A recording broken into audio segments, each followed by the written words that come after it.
ஆரம்ப பள்ளி மற்றும் இடைநிலை பள்ளி இந்திய மாணவர்களிடையே தெளிவான இறை சிந்தனை விதைத்தால் அது சமுதாயத்தை உருமாற்றும் என நீலகிரி செம்பிலான் மாநில அரசு ஆட்சிக்குழு உறுப்பினர் அருள்குமார் ஜம்புநாதன் நம்பிக்கை தெரிவித்தார். இங்கு சிரம்பான் தோட்ட தமிழ் பள்ளியில் மலேசிய இந்து தர்ம மாமன்றம் நீலகிரி செம்பிலான் நடராஜா கோட்டம் ஏற்பாட்டில் ஸ்ரீ மாவார் அருள் நிலையம் ஆதரவுடன் நடைபெற்ற திருமுறை ஓதும் விழாவை அதிகாரப்பூர்வமாக தொடக்கி வைத்து தொடர்ந்து பேசிய அவர், சமய கல்வி கற்காத சமுதாயம் இன்று சமுதாய சீரழிவுக்கு காரணமாய் விளங்குகிறது. இதிலிருந்து நமது சமுதாயத்தை காப்பாற்ற ஆரம்ப பள்ளி மற்றும் இடைநிலை பள்ளிதோறும் இந்து சமய நடவடிக்கைகளை அதிக அளவில் நடத்துவதை முக்கிய இலக்காக கொண்டு நாட்டில் இந்து சமய அமைப்புகள் செயல்பட வேண்டும் என நீலாய் சட்டமன்ற உறுப்பினருமான அருள்குமார் அறிவுறுத்தினார். நீலகிரி செம்பிலான் நடராஜா கோட்ட தலைவர் தரமாமணி செல்வமுத்து அண்ணாமலை தலைமையில் நடைபெற்ற மாநில அளவிலான இப்போட்டியில் 160 போட்டியாளர்களுடன் 400 பேர் பெற்றோர்களும் கலந்து சிறப்பித்தனர்.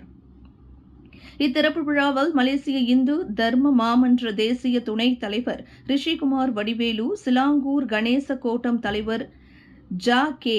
நடராஜா, அதன் துணைத் தலைவர் அன்புமணி மற்றும் பலரும் கலந்து சிறப்பித்தனர். சிவாலயங்களுக்கு சென்று தேவார பதிகங்களை பாடினார். உழவார பணிகள் செய்து சிவாலயங்களை தூய்மைப்படுத்தினார். அவையோரே திருநாவுக்கரசர் திருஞான சம்பந்தருடன் சேர்ந்து தல யாத்திரைகளை மேற்கொண்டார். திருநாவுக்கரசர் திருஞான சம்பந்தரால் அப்பர் எனவும் அழைக்கப்பட்டார். திருநாவுக்கரசர் பல அற்புதங்களை நிகழ்த்தினார். திருமுறை காட்டில் நீண்ட நாட்களாக திறக்காமல் இருந்த இறைவனின் வாய்க்கதவை திறக்க பதிகம் பாடினார்.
அப்பூத்தியடிகளும் ஏதோ ஒரு சிவனடியார் வந்துள்ளார், அவருக்கு நாம் உணவு கொடுக்க வேண்டும் என்று உள்ளே அழைத்தார்.